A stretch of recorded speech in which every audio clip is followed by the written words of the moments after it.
आपण ऐकत आहात जगद्गुरु तत्वदर्शी संत रामपालजी महाराज यांच्याद्वारे लिखित पुस्तक जगण्याचा मार्ग। विषय कथनी आणि करणीतील फरक घातक आहे। एक व्यक्ती प्रसिद्ध कथाकार होता आणि दररोज रामायणाचा पाठ सुद्धा करत होता।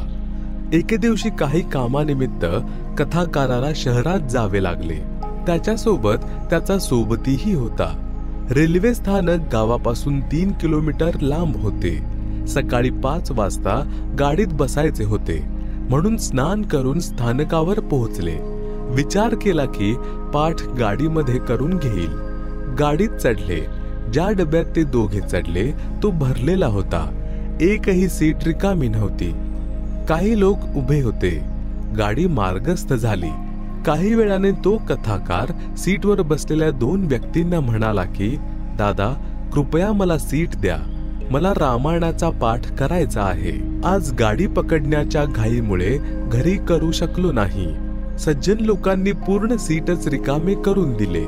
ते उभे राहिले आणि म्हणाले, हे विप्रजी, आमचे अहोभाग्य आहे की आज आम्हाला सुद्धा पवित्र ग्रंथ रामायणजीचे अमृत ज्ञान ऐकायला मिळेल। पंडितजी यांनी पाठ उंच स्वरात बोलण्यास सुरुवात केली। प्रसंग होता, भरताने आपल्या मोठ्या भावाचा अधिकार असलेल्या राज्याचा स्वीकार केला नाही।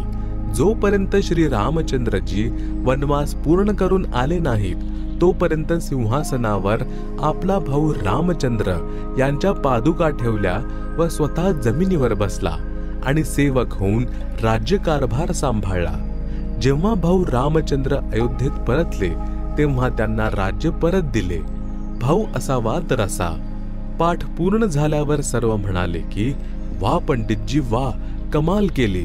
एक व्यक्ती त्या डब्यात असा बसलेला होता ज्याला आपल्या वडिलांच्या वर्षतिथी निमित्त 1 दिवसाचा पाठ करायचा होता। कोणी कथाकार मिळत नव्हता। वर्षतिथी दुसऱ्याच दिवशी होती।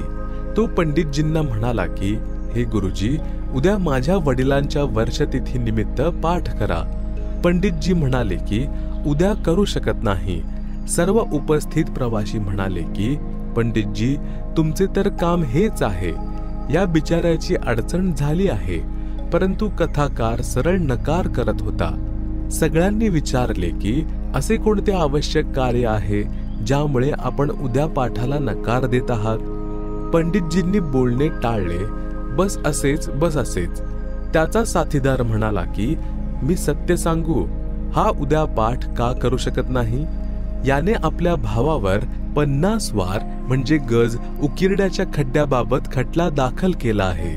मी याचा साक्षीदार आहे। उद्याची तारीख आहे। उपस्थित व्यक्ती म्हणाले की पंडितजी, कथा तर कशी मार्मिक ऐकवली आणि तुम्ही आचरण अजिबात करत नाही। अशा व्यक्तीद्वारे केलेल्या कथेचा श्रोत्यांवर काय प्रभाव पडेल?